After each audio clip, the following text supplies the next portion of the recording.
नमस्कार।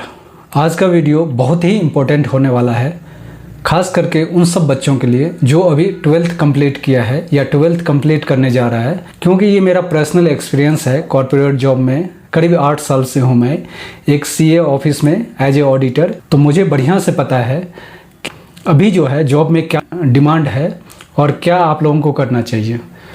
देखो दोस्तों, अगर आप 12th अभी एग्ज़ाम देने वाले हो या आपका कंप्लीट हुआ है या जो अभी बीकॉम कर रहे हैं, उन सब के लिए मेरा एक मैसेज है, बहुत ही ध्यान से सुनना। ये बहुत ही इम्पोर्टेंट होने वाला है।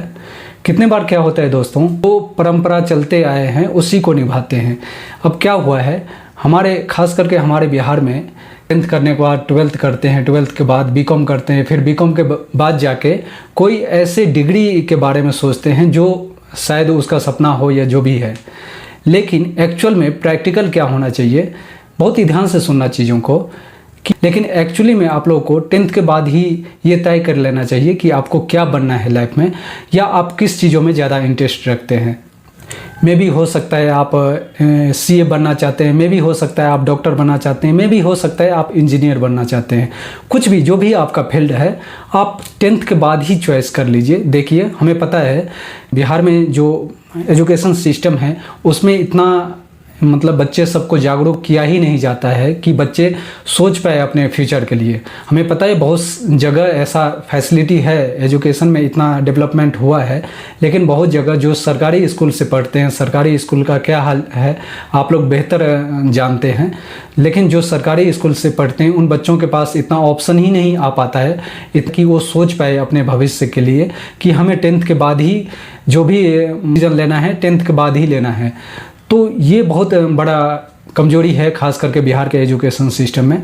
तो इसके कारण वो क्या करता है, एक फ्लो में उसको 10th के बाद 12th करना होता है, 12th के बाद बीकॉम या बीए जो भी है ग्रेजुएशन करते हैं, फिर जाके वो अपने जीवन का फैसला लेते हैं। लेकिन आम तौर पे क्या होता है, जहाँ पे अच्छा एजुकेशन मिलता है, जिस स्टेट में आप देखेंगे अच्छा एजुकेशन होता है, वहाँ पे 10th में ही आदमी फाइनल कर लेता है। फिर उसके बाद जाके 12th का वो कोई सब्जेक्ट चुनता है। मे भी हो सकता है कॉमर्स बैकग्राउंड से, आर्ट्स से जाए या साइंस से जाए, लेकिन उसका फैसला 10th में ही हो जाता है। आजकल का जो एआई ज़माना है, यहाँ पे जॉब का इतना ज़्यादा कमी हो गया है ना। अगर आप लोग इस फ्लो में पढ़ाई कर रहे हैं कि 10th के बाद 12th के बाद ग्रेजुएशन, और ग्रेजुएशन के बाद आप सोचेंगे तो सोचिए आपका कितना, करीब 8 से 10 साल आपका कम से कम बर्बाद होने वाला है। मीन्स अगर 2 साल आपका इसमें जाता है इंटर करने में, 3 साल आपका ग्रेजुएशन करने में जाएगा, और 2-3 साल आपका करीब जो आपका डिग्री होगा जिसके लिए आप कुछ बनना चाहते हैं उसमें चला जाएगा। तो 5 से 8 साल के बीच में आपका टाइम खराब होगा।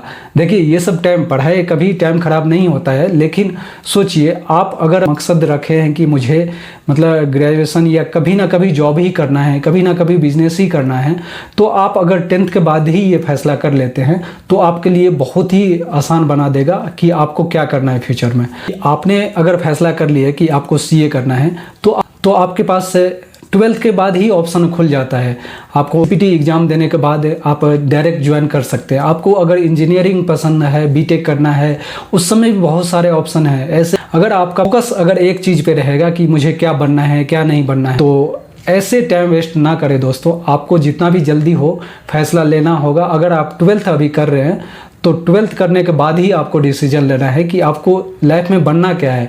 एक नॉर्मल अकाउंटेंट बनना है या सीए बनना है, खास करके कॉमर्स बैकग्राउंड के लिए मैं बता रहा हूँ, या आपको और भी कुछ लाइफ में करना है, सब के लिए 12th के बाद ही ऑप्शन खुल जाते हैं। लेकिन अगर आप लोग 12th के बाद जाके ग्रेजुएशन करने में 3 साल बर्बाद करेंगे तो आपको बाद में पछतावा होगा, जैसे हम लोग को अभी हो रहा है। मान के चलिए हम अगर ग्रेजुएशन नहीं किए रहते तो हम उसके जगह कुछ और किए रहते तो आज हमारा कुछ और ही होता, हमारा पोस्ट कुछ और ही होता है। इसलिए हम जितने भी बच्चे हैं 12th के, उसके लिए बताना चाहेंगे, एक मैसेज देना चाहेंगे कि आप इस टाइप का जो भी 3 साल आप बर्बाद करेंगे उसके जगह आप एक काम कर सकते हैं। डिस्टेंस से होता है एक, जिसमें आपको रेगुलर कॉलेज नहीं जाना होता है, ना रेगुलर आपको अटेंडेंस लगाना होगा। आप वो ग्रेजुएशन डिस्टेंस से कीजिए और जो साइड आपका मेन चीज़ जिस पे फोकस है ना लाइफ में, सीए बनना है या किसी भी कॉमर्स बैकग्राउंड से आपको हाईएस्ट पोस्ट के लिए कुछ अब बनना है लाइफ में, तो आपको ये 12th के बाद ही वो लेना होगा।